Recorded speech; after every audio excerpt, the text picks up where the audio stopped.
Lord John Roxton was right when he thought that some specially toxic quality might lie in the bite of the horrible creatures which had attacked us. On the morning after our first adventure upon the plateau, both Summerlee and I were in great pain and fever, while Challenger's knee was so bruised that he could hardly limp. We kept to our camp all day, therefore, Lord John busying himself, with such help as we could give him, in raising the height and thickness of the thorny walls which were our only defense. I remember that during the whole long day I was haunted by the feeling that we were closely observed, though by whom or whence I could give no guess. So strong was the impression that I told Professor Challenger of it, who put it down to the cerebral excitement caused by my fever. Again and again I glanced round swiftly, with the conviction that I was about to see something, but only to meet the dark tangle of our hedge, or the solemn and cavernous gloom of the great trees which arched above our heads. And yet the feeling grew ever stronger in my own mind that something observant and something malevolent was at our very elbow. I thought of the Indian superstition of the Kurupuri, the dreadful lurking spirit of the woods, and I could have imagined that his terrible presence haunted those who have invaded his most remote and sacred retreat. That night, our third in Maple Whiteland, we had an experience which left a fearful impression upon our minds, and made us thankful that Lord John had worked so hard in making our retreat impregnable.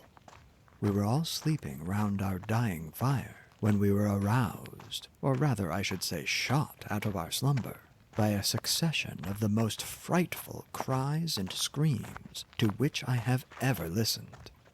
I know no sound to which I could compare this amazing tumult, which seemed to come from some spot within a few hundred yards of our camp. It was as ear-splitting as any whistle of a railway engine, but whereas the whistle is a clear, mechanical, sharp-edged sound, this was far deeper in volume and vibrant with the uttermost strain of agony and horror. We clapped our hands to our ears to shut out that never-shaking appeal.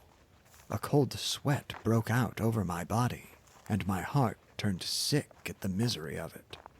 All the woes of tortured life, all its stupendous indictment of high heaven, its innumerable sorrows, seemed to be centered and condensed into that one dreadful, agonized cry.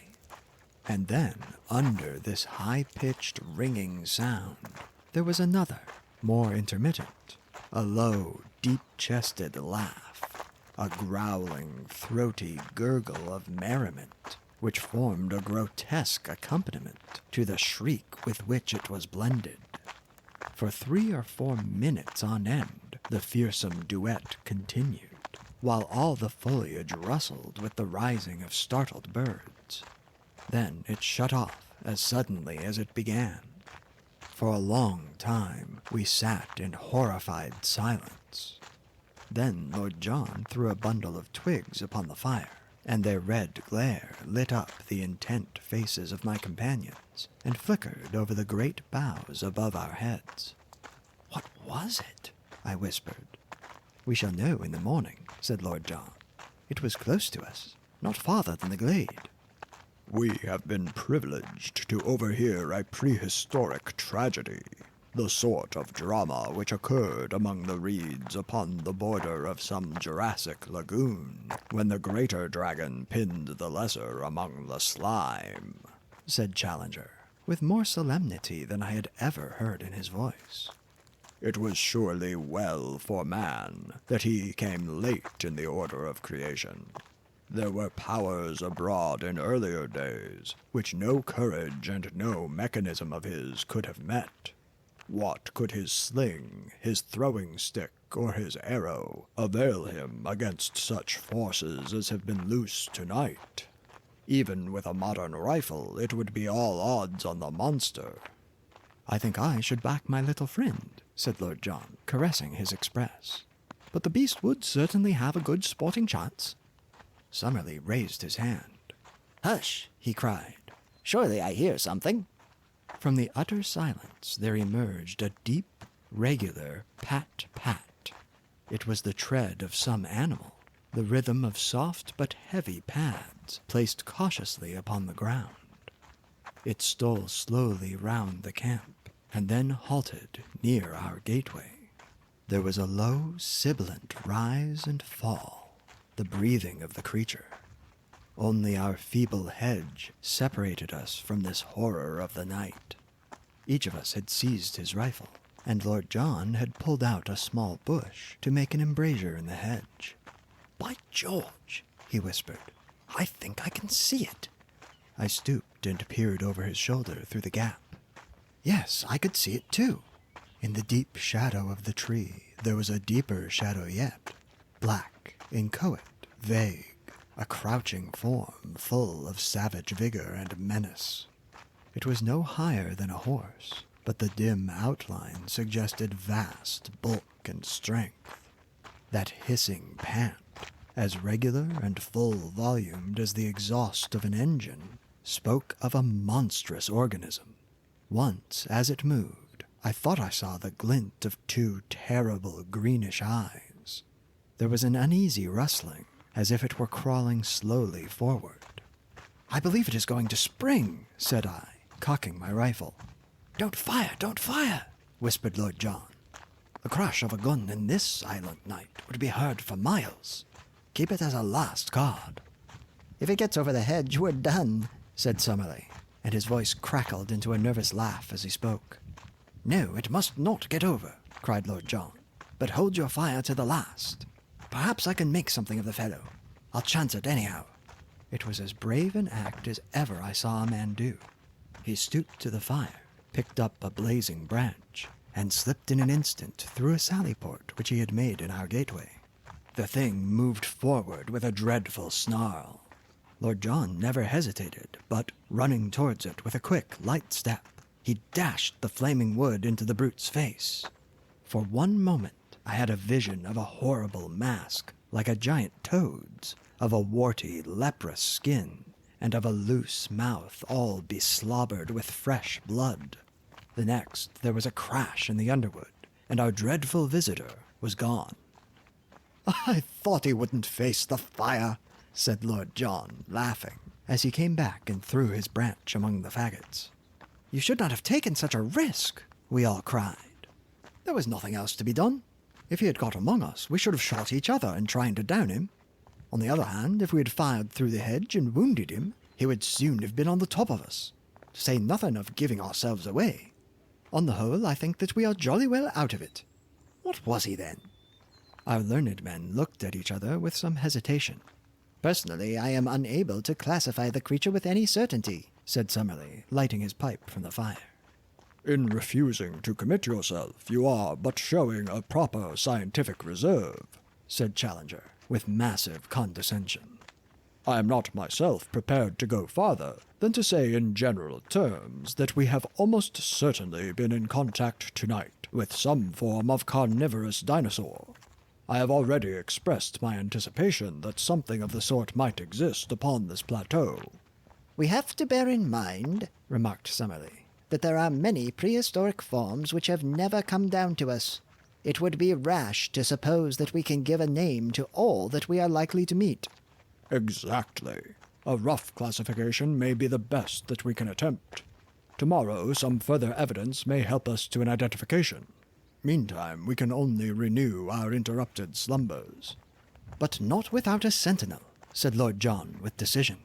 "We can't afford to take chances in a country like this. 2 hour spells in the future for each of us." "Then I'll just finish my pipe in starting the first one," said Professor Summerlee. And from that time onwards we never trusted ourselves again without a watchman.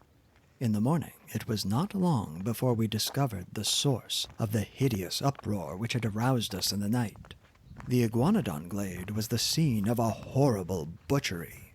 From the pools of blood and the enormous lumps of flesh scattered in every direction over the green sward, we imagined at first that a number of animals had been killed. But on examining the remains more closely, we discovered that all this carnage came from one of these unwieldy monsters, which had been literally torn to pieces by some creature, not larger perhaps, but far more ferocious than itself. Our two professors sat in absorbed argument, examining piece after piece, which showed the marks of savage teeth and of enormous claws. "Our judgment must still be in abeyance," said Professor Challenger, with a huge slab of whitish-colored flesh across his knee. "The indications would be consistent with the presence of a saber-toothed tiger, such as are still found among the breccia of our caverns. But the creature actually seen was undoubtedly of a larger and more reptilian character. Personally, I should pronounce for Allosaurus." Or Megalosaurus, said Summerlee. "Exactly. Any one of the larger carnivorous dinosaurs would meet the case. Among them are to be found all the most terrible types of animal life that have ever cursed the earth or blessed a museum." He laughed sonorously at his own conceit, for, though he had little sense of humor, the crudest pleasantry from his own lips moved him always to roars of appreciation. "The less noise the better," said Lord John curtly. "We don't know who or what may be near us. If this fella comes back for his breakfast and catches us here, we won't have so much to laugh at. By the way, what is this mark upon the iguanodon's hide?" On the dull, scaly, slate-colored skin, somewhere above the shoulder, there was a singular black circle of some substance which looked like asphalt. None of us could suggest what it meant, though Summerlee was of opinion that he had seen something similar upon one of the young ones 2 days before. Challenger said nothing, but looked pompous and puffy, as if he could if he would, so that finally Lord John asked his opinion direct. "If your lordship will graciously permit me to open my mouth, I shall be happy to express my sentiments," said he, with elaborate sarcasm. "I am not in the habit of being taken to task in the fashion which seems to be customary with your lordship. I was not aware that it was necessary to ask your permission before smiling at a harmless pleasantry." It was not until he had received his apology that our touchy friend would suffer himself to be appeased. When at last his ruffled feelings were at ease, he addressed us at some length from his seat upon a fallen tree, speaking, as his habit was, as if he were imparting most precious information to a class of 1,000. "With regard to the marking," said he, "I am inclined to agree with my friend and colleague, Professor Summerlee, that the stains are from asphalt. As this plateau is, in its very nature, highly volcanic, and as asphalt is a substance which one associates with plutonic forces, I cannot doubt that it exists in the free liquid state, and that the creatures may have come in contact with it. A much more important problem is the question as to the existence of the carnivorous monster which has left its traces in this glade. We know roughly that this plateau is not larger than an average English county.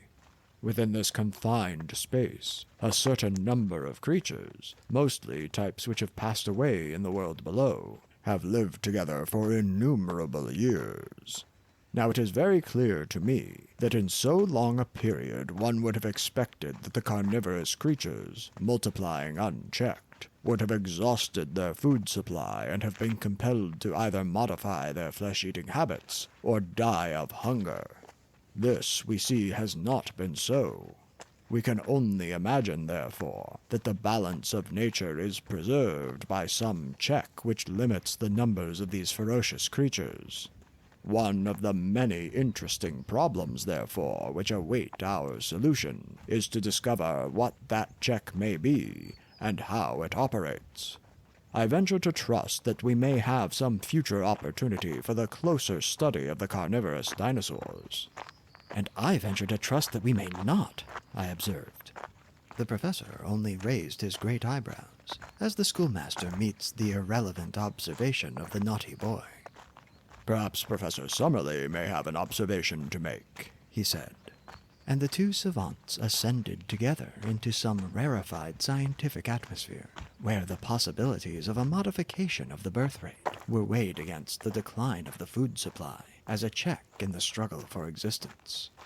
That morning we mapped out a small portion of the plateau, avoiding the swamp of the pterodactyls, and keeping to the east of our brook instead of to the west. In that direction, the country was still thickly wooded, with so much undergrowth that our progress was very slow. I have dwelt up to now upon the terrors of Maple White Land, but there was another side to the subject. For all that morning we wandered among lovely flowers, mostly, as I observed, white or yellow in color, these being, as our professors explained, the primitive flower shades. In many places the ground was absolutely covered with them, and as we walked ankle-deep on that wonderful yielding carpet, the scent was almost intoxicating in its sweetness and intensity. The homely English bee buzzed everywhere around us. Many of the trees under which we passed had their branches bowed down with fruit, some of which were of familiar sorts, while other varieties were new.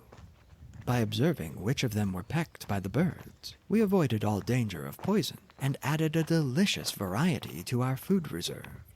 In the jungle which we traversed were numerous hard-trodden paths made by the wild beasts, and in the more marshy places we saw a profusion of strange footmarks, including many of the iguanodon. Once in a grove we observed several of these great creatures grazing, and Lord John, with his glass, was able to report that they also were spotted with asphalt, though in a different place to the one which we had examined in the morning. What this phenomenon meant, we could not imagine. We saw many small animals, such as porcupines, a scaly anteater, and a wild pig, piebald in color and with long, curved tusks. Once, through a break in the trees, we saw a clear shoulder of green hill some distance away, and across this a large, dun-colored animal was traveling at a considerable pace. It passed so swiftly that we were unable to say what it was. But if it were a deer, as was claimed by Lord John, it must have been as large as those monstrous Irish elks which are still dug up from time to time in the bogs of my native land. Ever since the mysterious visit which had been paid to our camp, we always returned to it with some misgivings. However, on this occasion we found everything in order. That evening we had a grand discussion upon our present situation and future plans, which I must describe at some length, as it led to a new departure by which we were enabled to gain a more complete knowledge of Maple White Land than might have come in many weeks of exploring. It was Summerlee who opened the debate. All day he had been querulous in manner, and now some remark of Lord John's as to what we should do on the morrow brought all his bitterness to a head. "What we ought to be doing today, tomorrow, and all the time," said he, "is finding some way out of the trap into which we have fallen. You are all turning your brains towards getting into this country. I say we should be scheming how to get out of it." "I am surprised, sir," boomed Challenger, stroking his majestic beard, "that any man of science should commit himself to so ignoble a sentiment. You are in a land which offers such an inducement to the ambitious naturalist as none ever has since the world began, and you suggest leaving it before we have acquired more than the most superficial knowledge of it or of its contents. I expected better things of you, Professor Summerlee." "You must remember," said Summerlee sourly, "that I have a large class in London who are at present at the mercy of an extremely inefficient locum tenens. This makes my situation different from yours, Professor Challenger, since, so far as I know, you have never been entrusted with any responsible educational work." "Quite so," said Challenger. "I have felt it to be a sacrilege to divert a brain which is capable of the highest original research to any lesser object. That is why I have sternly set my face against any proffered scholastic appointment." "For example?" asked Summerlee with a sneer. But Lord John hastened to change the conversation.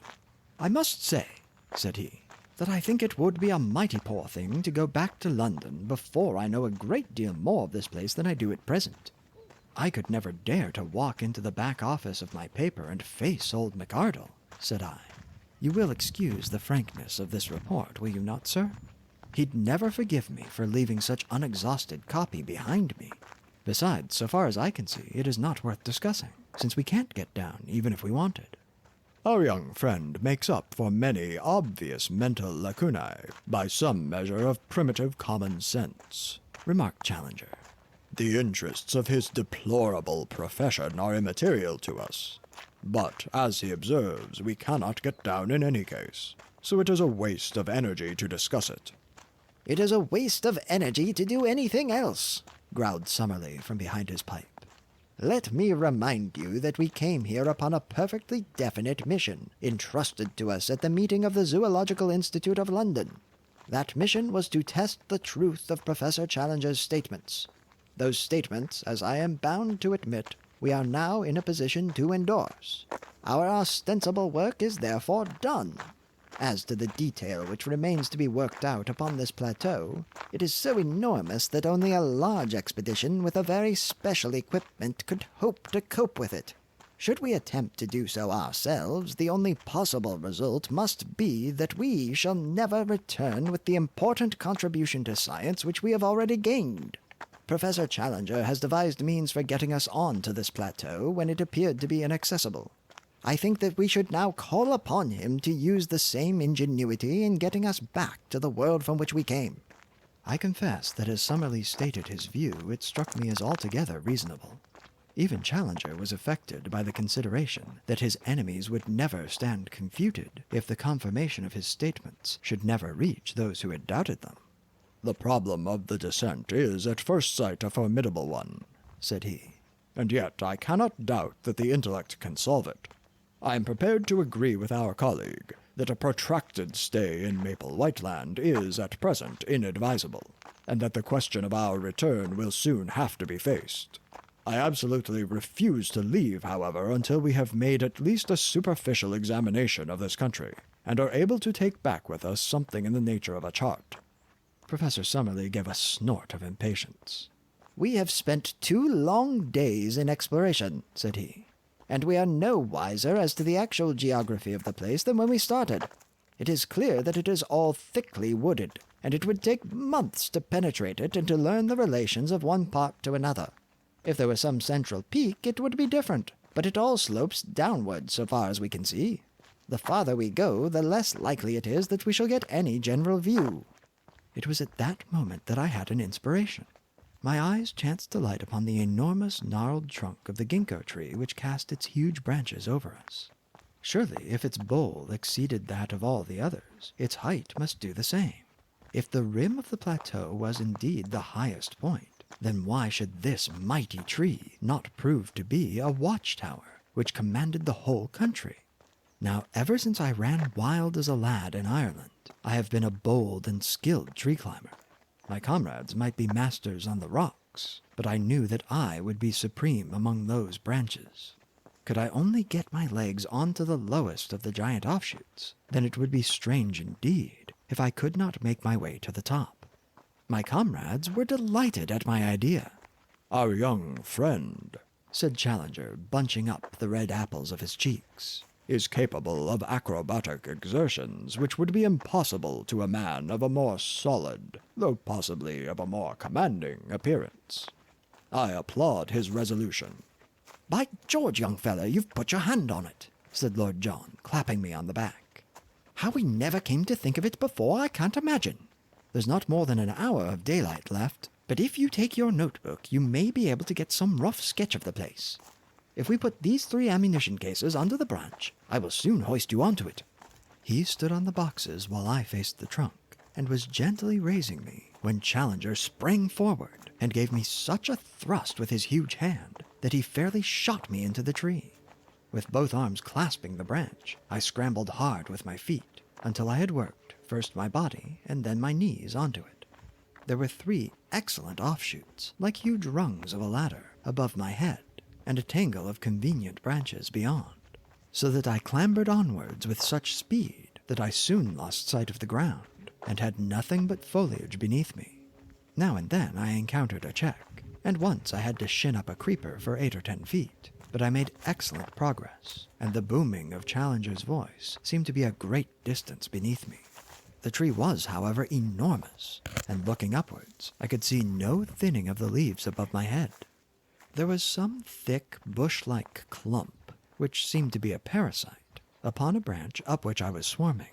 I leaned my head round it in order to see what was beyond, and I nearly fell out of the tree in my surprise and horror at what I saw. A face was gazing into mine, at the distance of only a foot or two. The creature that owned it had been crouching behind the parasite, and had looked round it at the same instant that I did. It was a human face, or at least it was far more human than any monkey's that I have ever seen. It was long, whitish, and blotched with pimples, the nose flattened, and the lower jaw projecting, with a bristle of coarse whiskers round the chin.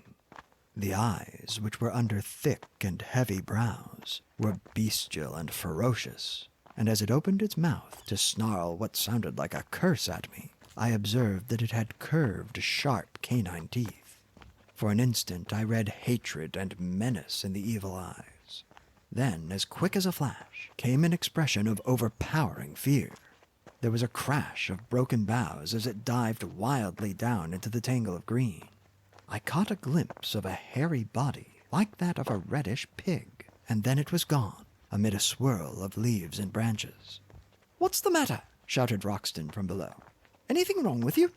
"Did you see it?" I cried, with my arms round the branch and all my nerves tingling. "We heard a row as if your foot had slipped. What was it?" I was so shocked at the sudden and strange appearance of this ape-man that I hesitated whether I should not climb down again and tell my experience to my companions. But I was already so far up the great tree that it seemed a humiliation to return without having carried out my mission. After a long pause, therefore, to recover my breath and my courage, I continued my ascent. Once I put my weight upon a rotten branch and swung for a few seconds by my hands, but in the main it was all easy climbing. Gradually the leaves thinned around me, and I was aware, from the wind upon my face, that I had topped all the trees of the forest. I was determined, however, not to look about me before I had reached the very highest point, so I scrambled on until I had got so far that the topmost branch was bending beneath my weight. There I settled into a convenient fork, and balancing myself securely, I found myself looking down at a most wonderful panorama of this strange country in which we found ourselves. The sun was just above the western skyline, and the evening was a particularly bright and clear one, so that the whole extent of the plateau was visible beneath me. It was, as seen from this height, of an oval contour, with a breadth of about 30 miles and a width of 20. Its general shape was that of a shallow funnel, all the sides sloping down to a considerable lake in the center. This lake may have been 10 miles in circumference, and lay very green and beautiful in the evening light, with a thick fringe of reeds at its edges, and with its surface broken by several yellow sandbanks, which gleamed golden in the mellow sunshine. A number of long, dark objects, which were too large for alligators and too long for canoes, lay upon the edges of these patches of sand. With my glass I could clearly see that they were alive, but what their nature might be I could not imagine. From the side of the plateau on which we were, slopes of woodland, with occasional glades, stretched down for 5 or 6 miles to the central lake. I could see at my feet the glade of the iguanodons, and farther off was a round opening in the trees, which marked the swamp of the pterodactyls. On the side facing me, however, the plateau presented a very different aspect. There, the basalt cliffs of the outside were reproduced upon the inside, forming an escarpment about 200 feet high, with a woody slope beneath it.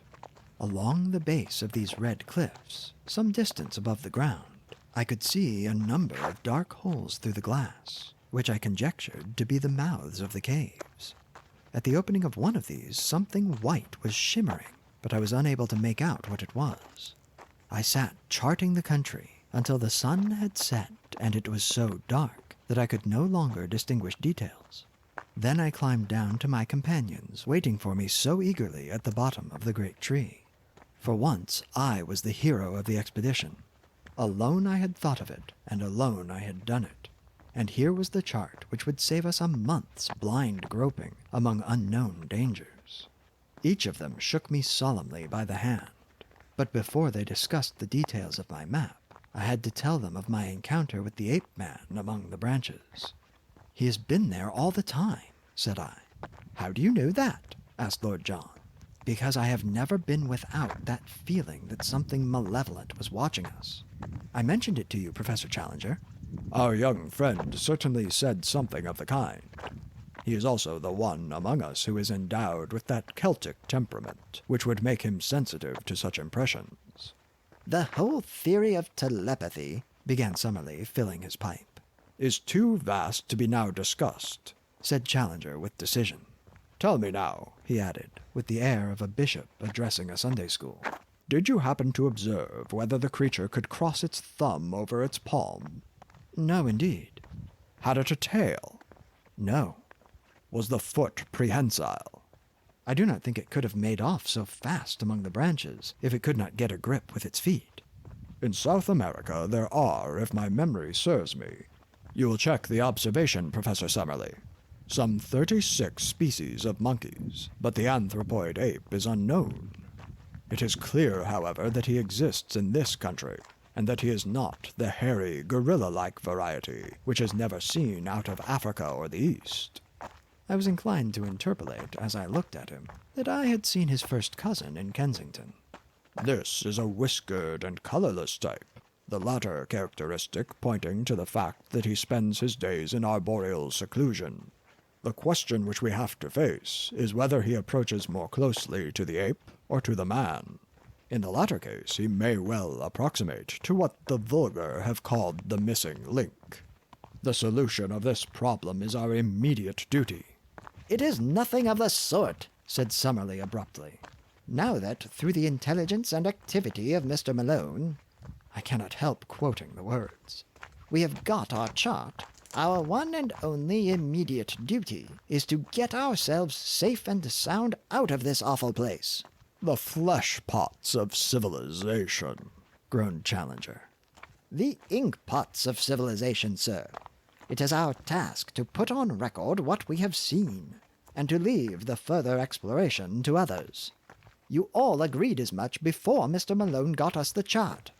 Well, said Challenger, I admit that my mind will be more at ease when I am assured that the result of our expedition has been conveyed to our friends. How we are to get down from this place I have not as yet an idea. I have never yet encountered any problem, however, which my inventive brain was unable to solve, and I promise you that tomorrow I will turn my attention to the question of our descent. And so the matter was allowed to rest. But that evening, by the light of the fire and of a single candle, the first map of the lost world was elaborated. Every detail which I had roughly noted from my watchtower was drawn out in its relative place. Challenger's pencil hovered over the great blank which marked the lake. What shall we call it? He asked. Why should you not take the chance of perpetuating your own name? Said Summerlee with his usual touch of acidity. I trust, sir, that my name will have other and more personal claims upon posterity, said Challenger severely. Any ignoramus can hand down his worthless memory by imposing a mountain or a river. I need no such monuments. Summerlee, with a twisted smile, was about to make some fresh assault, when Lord John hastened to intervene. It's up to you, young fellow, to name the lake, said he. You saw it first, and by George, if you choose to put Lake Malone on it, no one has a better right. By all means, let our young friend give it a name, said Challenger. Then, said I, blushing, I dare say, as I said it, let it be named Lake Gladys. Don't you think the Central Lake would be more descriptive? Remarked Summerlee. I should prefer Lake Gladys. Challenger looked at me sympathetically, and shook his great head in mock disapproval. Boys will be boys, said he. Lake Gladys let it be. Thank you so much for watching, folks. If you enjoyed this video, please hit the thumbs up button, and consider subscribing for more videos like this one every Wednesday.